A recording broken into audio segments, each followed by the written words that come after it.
Selamat datang di channel PNS Indonesia, channel berita yang akan memberikan informasi seputar PNS, tenaga kontrak dan honorer di Indonesia.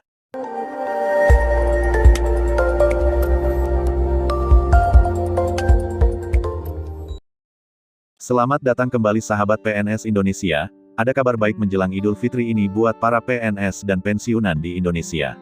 Pemerintah telah menyiapkan kado manis bagi PNS, TNI, Polri, dan pensiunan. Sebelum kita ke topik bahasan selanjutnya, silakan tekan tombol subscribe guna membantu channel ini agar dapat memberikan berita yang baik dan aktual untuk Anda. Lebaran tinggal 2 minggu lagi, ini rangkuman berita THR PNS, pensiunan, TNI dan Polri.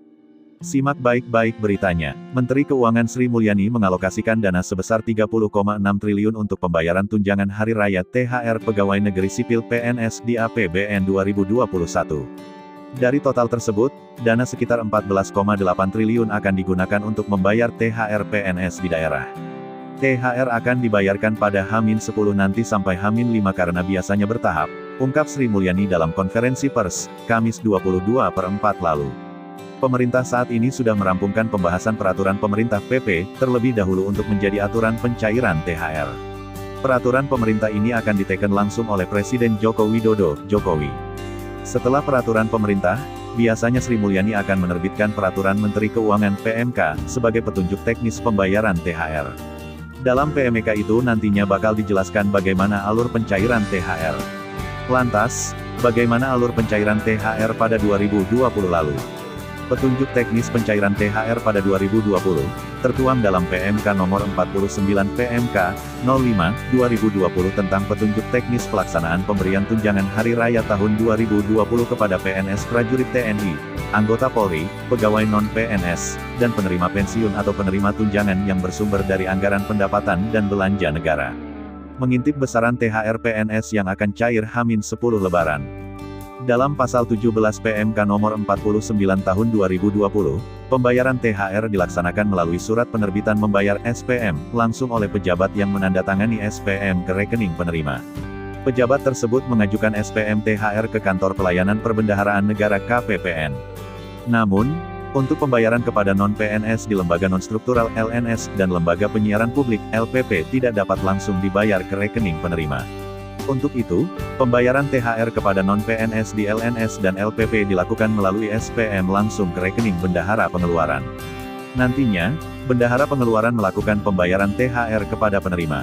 Sementara, Satuan Kerja Satker, yang permintaan gajinya telah menggunakan aplikasi, maka pengajuan SPM harus disertai dengan arsip data komputer ADK aplikasi gaji PNS Pusat GPP, belanja pegawai Polri BPP, atau daftar pembayaran penghasilan DPP, versi terbaru. Selanjutnya, pembayaran THR bagi pegawai non-PNS di Badan Layanan Umum (BLU) Kementerian Lembaga nantinya diperlukan surat perintah pengesahan pendapatan dan belanja BLU SP3B BLU terlebih dahulu. Jika semua sudah dilakukan, KPPN akan mencairkan THR kepada PNS, TNI, dan anggota Polri.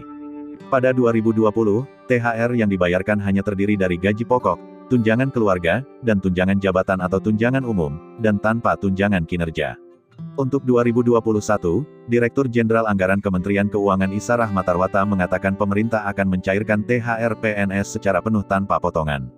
Itu berarti, semua komponen termasuk tunjangan kinerja masuk dalam perhitungan THR 2021. Selanjutnya THR TNI Polri juga bakal cair. PT Asabri bakal mencairkan dana tunjangan Hari Raya THR, bagi pensiunan TNI dan Polri senilai 1,1 triliun rupiah pada tahun ini. Pencairan mengikuti jadwal pemerintah sekitar H-10 sampai H-5 Lebaran. Asabri sudah siap untuk melakukan pembayaran THR. Sumber dana pembayaran dari pemerintah dan Asabri akan menyalurkan ke pensiunan, ungkap Direktur Keuangan Asabri Helmi Imam Satriono. Helmi mengatakan bahwa pencairan dana THR pada tahun ini akan diberikan ke lebih dari 425.000 pensiunan TNI dan Polri.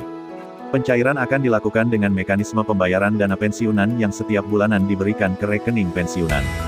Jadwalnya akan ditetapkan pemerintah. Kami tunggu pemerintah untuk jadwalnya, imbuhnya. Sementara Menteri Keuangan Sri Mulyani Indrawati mengatakan bahwa pencairan THR tinggal menunggu tanda tangan Presiden.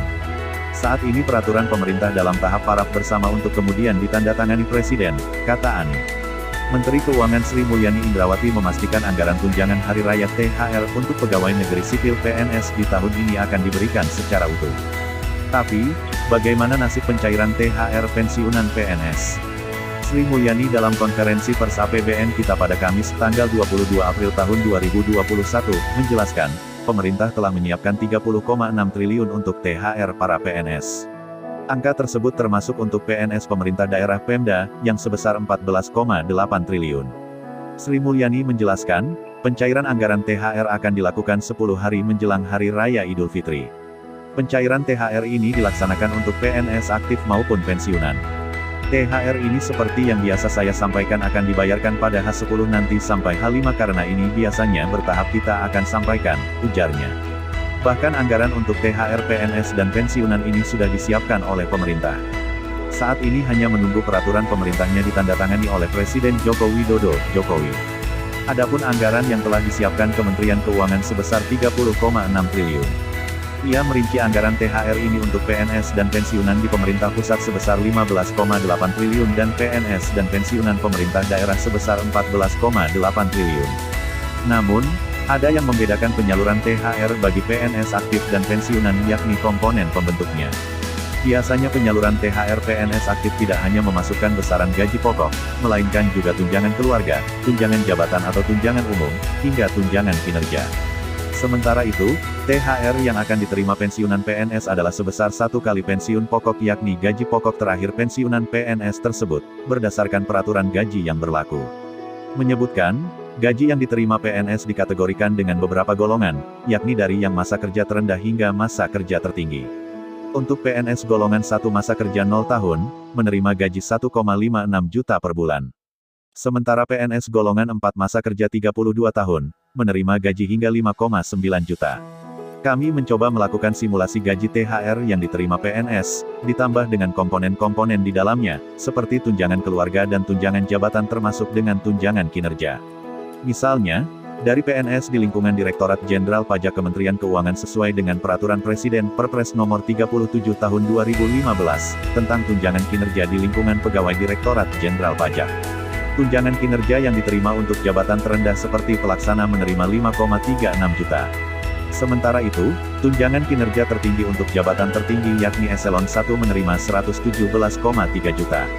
Artinya, THR yang diterima PNS dengan menggabungkan gaji pokok dan tunjangan kinerja untuk jabatan terendah mencapai 6,92 juta, sementara untuk jabatan tertinggi, bisa mencapai 123,2 juta. Besaran THR yang diterima PNS di atas belum mencakup tunjangan-tunjangan lainnya yang dimasukkan dalam komponen gaji, seperti tunjangan keluarga dan tunjangan jabatan atau umum. Namun, perlu dicatat bahwa tunjangan kinerja yang diterima PNS Direktorat Jenderal Pajak memiliki dasar penghitungan baru yakni memperhatikan nilai kinerja pegawai NKP prestasi kerja, dan kontribusi pegawai. Artinya, tidak semua PNS pajak mendapatkan tunjangan kinerja yang sama. Hal ini dikarenakan basis penghitungan yang digunakan untuk pemberian tunjangan kinerja berdasarkan kinerja masing-masing PNS. Sebagai catatan, simulasi yang dilakukan hanya mengacu pada satu instansi. Setiap kementerian lembaga memiliki dasar sendiri dalam menentukan tunjangan kinerja bagi para pegawainya. Demikian sahabat PNS, semoga saja jelang lebaran THR dan Tukin segera dicairkan untuk para PNS, TNI, Polri, dan pensiunan. Semoga kabar menyenangkan ini segera terwujud ya. Terima kasih telah menonton. Sampai jumpa.